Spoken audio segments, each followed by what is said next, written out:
Hello class 12th बच्चों, आज आप लोगों को समाजशास्त्र में भूमंडलीकरण और सामाजिक परिवर्तन इसके बारे में मैं सुषमा श्रीवास्तव आप लोगों को बताऊंगी।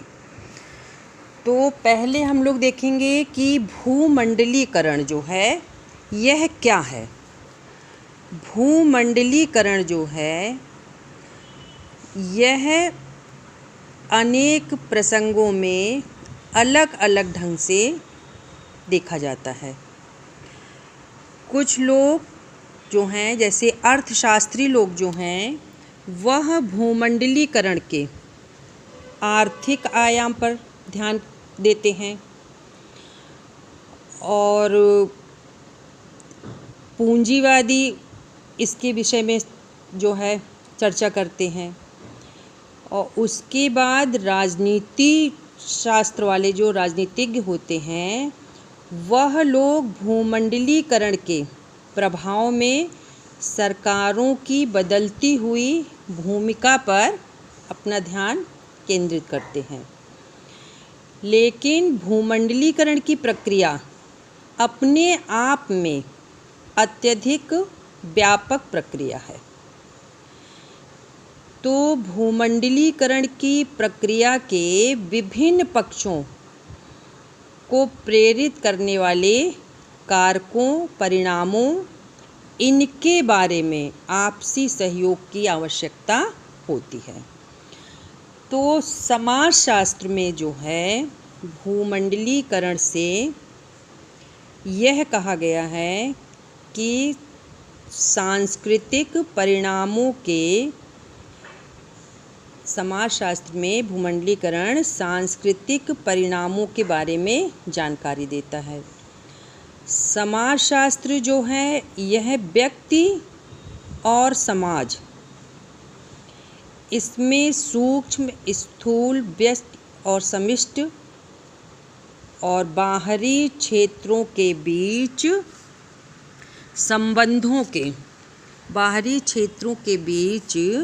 संबंधों को जानने का प्रयास करते हैं। तो समाजशास्त्रीय दृष्टिकोण में यदि देखा जाए तो समाज के जो मध्यम वर्गीय लोगों के रोजगार हैं, तो इनका भूमंडलीकरण पर क्या प्रभाव पड़ता है। जैसे समाज में छोटे दुकानदार हुए, युवा वर्ग हुए, तो यह लोग भूमंडलीकरण से किस प्रकार प्रभावित होते हैं। समाजशास्त्र में इसी का अध्ययन भूमंडलीकरण के अंतर्गत किया जाता है। लेकिन हमारा देश जो है इसमें भिन्न भिन्न वर्गों पर भूमंडलीकरण के अच्छे बुरे दोनों प्रभाव जो हैं वो पड़ते हैं। तो अच्छे बुरे जब प्रभाव पड़ते हैं तो उसमें लाभ और हानि क्या होती है इसके बारे में जानकारी मिलती है। तो जो लोग इन वर्गों से वंचित हो जाते हैं, तो भूमंडलीकरण जो है वह उनकी पहले बुरी स्थिति के बारे में जो है ध्यान आकर्षित करते हैं। अब ये होगा कि क्वेश्चन हमारा होता है कि क्या भूमंडलीकरण के अंतः संबंध विश्व और भारत के लिए नए हैं। क्या भूमंडलीकरण के अंतः संबंध विश्व और भारत के लिए नए हैं। तो इसमें हम ये कहेंगे कि भूमंडलीकरण को एक आधुनिक प्रवृत्ति के रूप में लोकप्रियता प्राप्त हुई है और हम अपने देश के व्यापक विश्व के साथ संबंधों तथा स्थापित होने वाले अंतः संबंधों एवं अंतः क्रियाओं पर अपना ध्यान केंद्रित करेंगे तो उससे हमें यह ज्ञात होगा कि काफ़ी प्राचीन समय में भी भारत के अन्य देशों के साथ आर्थिक सामाजिक संबंध रहे हैं। अर्थात हमारे देश में भूमंडलीकरण के लक्षण प्राचीन समय में भी विद्यमान थे। फिर प्रारंभिक वर्ष में प्राचीन भारतीय संबंधों का यदि विश्लेषण किया जाए तो 2000 वर्ष पूर्व भी हमारा देश विश्व के अन्य देशों के साथ आर्थिक सामाजिक दृष्टि से जुड़ा हुआ था और विश्व जो है वो अलग अलग नहीं था। इतिहास में रेशम मार्ग या मिल्क रूट का भी उल्लेख दिखाई देता है। सदियों पूर्व अस्तित्व में भारत को विश्व के अन्य सभ्य व विकसित देशों, कौन कौन से वो देश थे, जैसे चीन था, फ्रांस था, मिस्र था, रोम जो था, इनको जोड़ता था। तो भारत के इन देशों से व्यापारिक संबंध भी जो थे और इतिहास में भी हमको इन बातों का प्रमाण मिलता है कि प्राचीन काल से भी विश्व के अन्य देशों से लोग भारत आते थे और बाहर से आने वाले लोगों में से कुछ यात्री जो थे वह व्यापार के उद्देश्य से आते थे, तो कुछ विजेताओं के रूप में आते थे और कुछ जो हैं आवासीय क्षेत्रों की तलाश में आते थे और यहाँ आकर बस जाते थे। तो प्राचीन काल से ही भारत तथा अन्य देशों में संपर्क जो था वह बना हुआ था और आज भी देखा जाए तो दूर दराज के अनेक क्षेत्रों में ऐसे लोग हैं जो उनके पूर्वज जो हैं वो बताते हैं कि अन्य क्षेत्रों में रहते हैं तथा वहाँ से आकर यहाँ बसे हुए हैं। अब उसके बाद हम लोग देखेंगे उपनिवेशवाद और भूमंडलीय संयोजन।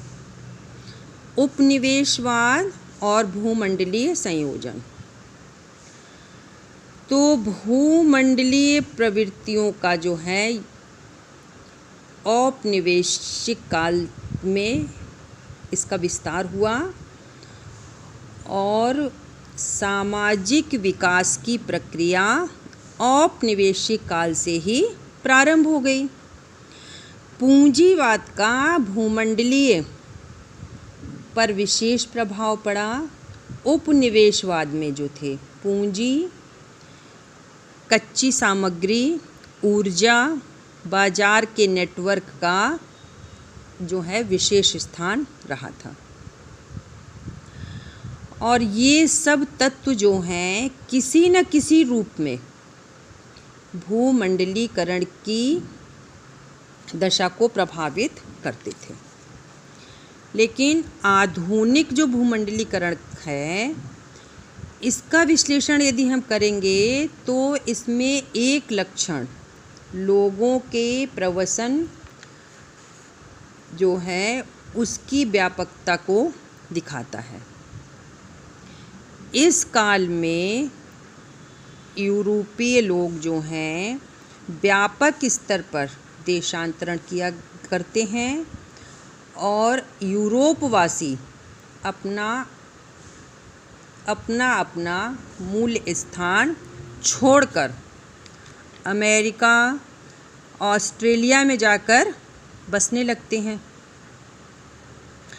तो जब वहाँ वो लोग बसने लगते हैं तो औपनिवेशिक काल में ही हमारे देश में जो हैं गिरमीडिया मज़दूरों को जल मार्गों से, जहाज़ों के माध्यम से एशिया, अफ्रीका तथा उत्तर दक्षिणी अमेरिका में जो हैं वहाँ पे ले जाते हैं और वहाँ उनसे मज़दूरी कराने के लिए कहते हैं। तो जब इतने दूर दराज के क्षेत्रों में वो लोग पहुँच जाते हैं तो वहाँ वो लोग जो हैं मज़दूरी करते हैं। फिर है कि स्वतंत्र भारत और विश्व, ये हमारा इस चैप्टर का टॉपिक है, स्वतंत्र भारत और विश्व। तो स्वतंत्र भारत जो है, इसमें स्वतंत्र भारत में हमारा दृष्टिकोण जो है वह वैश्विक रहा है। यह प्रवृत्ति भारतीय राष्ट्रीय आंदोलन के दौरान प्रारंभ हुई थी और स्वतंत्र भारत में इसे विरासत के रूप में स्वीकार कर लिया गया। तो जब स्वतंत्र भारत में विश्व भर के चल रही उदारता संघर्ष को अपनाया गया तो विश्व के विभिन्न देशों के जो नागरिक थे उन्होंने अपनी एकता को बनाए रखने के लिए इसे अपनाया। तो इसमें देश के अनेक युवाओं ने शिक्षा तथा व्यवसाय के लिए विदेशों में जाना जो है वह प्रारंभ कर दिया। तो स्वतंत्र भारत में कच्चे माल तथा प्रौद्योगिक के आयात निर्यात की नीति जो है वह बढ़ी और जिसे देश के विकास के लिए आवश्यक भी माना गया। तो भारत में विदेशी कंपनियों की गतिविधियां जो हैं क्या रहीं, बनी रही। और अब यह देखा जाता है कि वर्तमान भूमंडलीकरण जो है वह पारस्परिक विश्व संबंधों में किस प्रकार जो है वह भिन्न है। तो इसमें हम पहला देखेंगे अगला टॉपिक कि भूमंडलीकरण जो है वह विश्व के विभिन्न क्षेत्रों में अपने संबंध जो है वो बहुत अच्छे बनाता है। आधुनिक युग में पाश्चात्य देशों में पूंजीवाद का जो बोलबाला हुआ उससे उपनिवेशवाद के माध्यम से जो अन्य देश थे वहाँ भी पूंजीवाद का प्रसार हो गया। तो उन देशों के संसाधनों पर भूमंडलीय नियंत्रण क्या है, होने लगा। तो जब भूमंडलीय नियंत्रण होने लगा तो इसके उपरांत यह सोचा गया कि अब भूमंडलीकरण जो है वह भूमंडलीय अंतः संबंध जो हैं वह व्यापक रूप से बढ़ने लगे और उत्पादन तथा संचार, श्रम और पूंजीवाद के संगठन, प्रौद्योगिकी, नवाचार तथा सांस्कृतिक अनुभवों जो थे वह शासन की प्रणालियों तथा सामाजिक आंदोलनों के स्वरूप में होने वाले परिवर्तन हो गए। तो इन परिवर्तनों को पूंजीवाद के प्रारंभिक दौर में भी सार्थक माना गया। वैसे ही देखा जाएगा कि भूमंडलीकरण जो है वह किसी एक जो है वो एक समाज के माध्यम से प्रस्तुत नहीं है। इस भूमंडलीकरण में पूरे विश्व के सभी भागों में सामाजिक तथा आर्थिक संबंधों के ये विस्तार का ही परिणाम माना जाता है।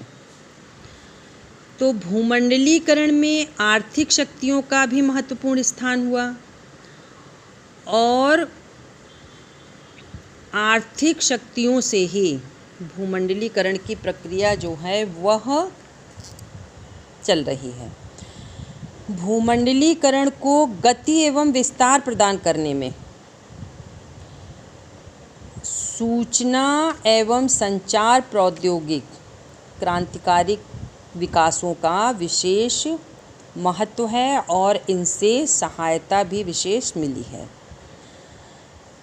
तो इन सुविधाओं के उपलब्ध होने से विश्व के सभी भागों में रहने वाले लोगों ने क्या किया, उनके बीच बहुत तीव्र गति से अंतःक्रियाएं प्रारंभ हुई और राजनीतिक क्षेत्र में भी भूमंडलीकरण का विकास हो गया।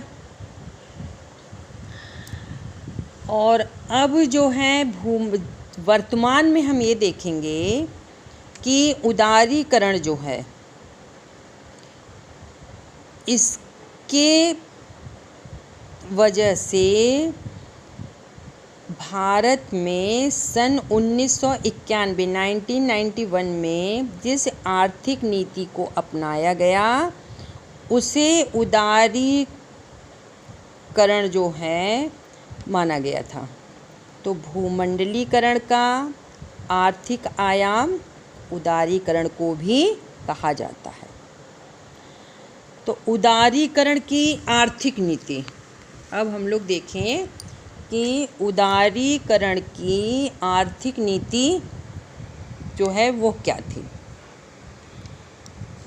तो उदारीकरण की आर्थिक नीति जो है वह सामाजिक तथा आर्थिक संबंधों का पूरे विश्व में क्या है, विस्तार करना।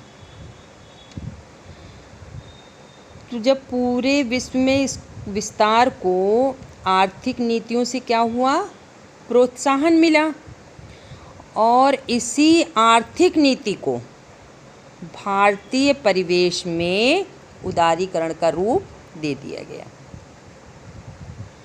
और ये उदारीकरण की जो नीति थी यह 1991 में इसे स्वीकार किया गया और इस नीति के अंतर्गत विश्व बाजार को भारतीय अर्थव्यवस्था में प्रवेश करने की छूट भी दी गई। तो जब उसको छूट दी गई तो इससे भारतीय अर्थव्यवस्था पर सरकार द्वारा अनेक प्रकार के नियंत्रण भी लगाए गए। तो उदारीकरण की नीति को अपनाने के बाद, जब उदारीकरण की नीति को अपनाया गया तो सरकार ने विभिन्न नियंत्रणों को क्या किया, हटा दिया। तो जब विभिन्न नियंत्रणों को हटा दिया तो अर्थव्यवस्था क्या है, अर्थव्यवस्था के क्षेत्र में उदारीकरण की नीति का क्या हो गया, समझना, उदारीकरण की नीति का आशय हुआ। तो भारतीय व्यापार को नियमित करने वाले जो पूर्व प्रचलित नियमों तथा वित्त संबंधी विनियमों को रद्द कर दिया गया। तो इस प्रक्रिया में क्या हुआ, इस प्रक्रिया में अपनाए गए उपायों को आर्थिक सुधारों के रूप में प्रयोग किया गया। तो ये जो आर्थिक सुधार थे इसमें मुख्य रूप से किसमें सुधार किया गया, कृषि उद्योग में, व्यापार में, विदेशी निवेश में, प्रौद्योगिक सार्वजनिक क्षेत्र तथा वित्तीय संस्थाओं में इन्हें सुधार किया गया और इन संस्थाओं से जो संबंधित सूचनाएं थीं उनको भी इसमें सम्मिलित किया गया। तो इन सभी सुधारों को लागू करने का मुख्य कारण जो था वह भूमंडलीय बाजार से जुड़ने से भारतीय अर्थव्यवस्था के लाभ की संभावना क्या हुई, बढ़ गई। और जब इनके लाभ की संभावना बढ़ गई तो उदारीकरण की जो नीति थी जिसको अपनाने के लिए कुछ नियमों का पालन करना क्या था, आवश्यक था। तो भारत ने क्या किया, भारत के लिए अंतर्राष्ट्रीय मुद्रा कोष, जिसे हम लोग कहते हैं IMF, तो यह अंतर्राष्ट्रीय समस्याओं से ऋण लेना आवश्यक हो गया और इस ऋण के लिए भी कुछ शर्तें निर्धारित की गईं, जिसमें से एक शर्त यह भी रखी गई थी कि भारत सरकार के लिए कुछ विशेष प्रकार के उपायों को लागू करने के लिए फैसला लेना पड़ेगा। तो इन उपायों में जो था संरचनात्मक समायोजन की नीति को अपनाना था। तो समायोजन में स्वास्थ्य, शिक्षा एवं सामाजिक सुरक्षा, इसे जो है राज्य क्षेत्रों में राज्य के खर्चे को घटाना भी इसमें सम्मिलित किया गया। फिर दूसरा था हमारा इसमें परराष्ट्रीय निगम। तो भूमंडलीय नीति को बढ़ावा देने के लिए या इसे चलाने के लिए विभिन्न आर्थिक कारणों का भी इसमें योगदान रहा और यह जो है परराष्ट्रीय नियमों का स्थान इसमें महत्वपूर्ण रहा। और ये जो परराष्ट्रीय निगम जो था यह क्या है, उन कंपनियों से जिनके द्वारा विश्व में एक से अधिक देशों में अपनी उत्पादन इकाइयों को स्थापित किया गया या उनके द्वारा एक से अधिक देशों में बाजार सेवाएं उपलब्ध कराई गई।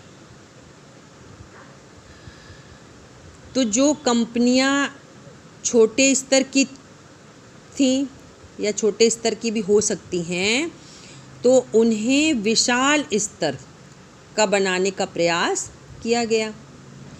तो कंपनियों की श्रेणी में जो है एक तो इकाइयाँ जो थीं उनका मुख्य उत्पादन केंद्र बनाने वाले देश से बाहर होती थी और जब उन्हें विशाल स्तर या बहुउद्देशीय कंपनियों के उत्पादन में कारोबार जो है विश्व के अनेक देशों में प्रारंभ किया गया, तो उसके लिए यह ध्यान रखना आवश्यक हो गया कि भूमंडलीय मुनाफों पर केंद्रित किया गया ध्यान को।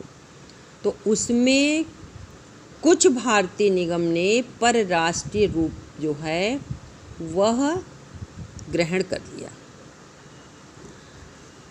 फिर अगला हमारा है इलेक्ट्रॉनिक अर्थव्यवस्था। तो यह जो इलेक्ट्रॉनिक अर्थव्यवस्था है यह भी भूमंडलीकरण को ही सफल बनाने का मुख्य कारण इसको भी माना जाता है। इलेक्ट्रॉनिक जो है यह अर्थव्यवस्था इलेक्ट्रॉनिक संचार व्यवस्था का परिणाम है कि जिसके अंतर्गत जो है आपके कंप्यूटर के माउस के माध्यम से बैंक, निगम, निधि प्रबंधक तथा कोई भी निवेशकर्ता अपनी धनराशि को एक ही क्षण में विश्व के किसी भी भाग में भेज सकता है या मंगवा सकता है। यह एक अद्भुत सुविधा प्रदान की गई, लेकिन इसमें होने वाला जो मुद्रा का आदान प्रदान था वो कभी कभी घातक भी हो सकता था। तो इसमें अगर ज़रा सी भी गलती हुई या धोखाधड़ी की घटनाएं अगर इसमें की गई तो यह सुविधा जो है उपलब्ध होने पर इसे एक्सचेंज भी करने की सुविधा दी गई। तो इसका जो है हमारे बाज़ार में उतार चढ़ाव को इससे नियंत्रित किया गया और इसका प्रतिकूल प्रभाव भी पड़ा। फिर इसमें चौथा है भार रहित अर्थव्यवस्था या ज्ञानात्मक अर्थव्यवस्था। तो भार रहित अर्थव्यवस्था जो है यह पारस्परिक रूप में कृषि उद्योग पर आधारित है। भूमंडलीय अर्थव्यवस्था में ये नहीं देखा जाता है। भूमंडलीय अर्थव्यवस्था जो है वह भार रहित अर्थव्यवस्था है, और भार रहित अर्थव्यवस्था जो है यह उस अर्थव्यवस्था से, इसका मतलब है कि जिस अर्थव्यवस्था के उत्पादन सूचना पर आधारित होते हैं, जैसे कंप्यूटर, सॉफ्टवेयर, मीडिया और मनोरंजक उत्पादन तथा इंटरनेट पर आधारित सेवाएं होती हैं। और ज्ञानात्मक अर्थव्यवस्था जो है यह कार्यबल वस्तुओं के वास्तविक भौतिक उत्पादन अथवा वितरण से संबंध इनका नहीं होता। ये जो है डिज़ाइन विकास, प्रौद्योगिक विपणन, बिक्री तथा सर्विस आदि में इनका प्रयोग होता है या इनको लगाया जाता है। तो इस अर्थव्यवस्था के अंतर्गत विभिन्न प्रकार की सेवाएं उपलब्ध कराई जाती हैं, और ये सेवाएं व्यावसायिक समारोहों के आयोजन, तो ये जो है व्यावसायिक समारोहों के आयोजन के अंतर्गत जैसे देखेंगे शादी, विवाह, पारिवारिक आयोजन, इन सब व्यवस्था में इसको जो है देखा जाता है। और इसमें आज हम लोग ये देखेंगे कि यह एक प्रकार से जैसे वेंडिंग प्लान बनाना हुआ, नवीनकरण में इन व्यवसायों को विकसित किया जाता है। फिर अगला है वित्त का भूमंडलीकरण। अगला टॉपिक है इसका हमारा वित्त का भूमंडलीकरण। तो वित्त का भूमंडलीकरण जो है यह एक सूचना प्रौद्योगिकी के क्षेत्र में होने वाली क्रांति का परिणाम है। तो यह व्यवस्था जो है यह एकीकृत वित्तीय बाजार अस्तित्व में, जैसे इलेक्ट्रॉनिक के साधन हुए, इन सब मामलों में इसमें अरबों खरबों डॉलर का लेन देन जो है वो किया जाता है। और ये सारे विश्व में रात दिन पूंजी तथा प्रतिमूर्ति बाजारों में व्यापारिक गतिविधियां चलती रहती हैं, और इसमें विश्व के मुख्य वित्तीय व्यापक केंद्र जैसे न्यूयॉर्क, टोक्यो, लंदन, मुंबई, ये सब इसके क्या हैं, आर्थिक केंद्र हैं। और ये आर्थिक जो है इनको राजधानियों के रूप में भी हम समझ सकते हैं। तो इस प्रकार ये देखा जाएगा कि भूमंडलीयकरण में इसमें दूर संचार प्रौद्योगिकी के साधनों का भी महत्व है। और आज ये विश्व के जो 2 दूरभाष केंद्रों पर बैठे लोग जो हैं इसमें आपस में बातचीत भी कर सकते हैं। जो दूर दूर देशों में रह रहे हैं इससे अपना बातचीत भी कर सकते हैं और इसके द्वारा आवश्यक दस्तावेज आदि इन सब का भी इसमें प्रयोग किया जा सकता है।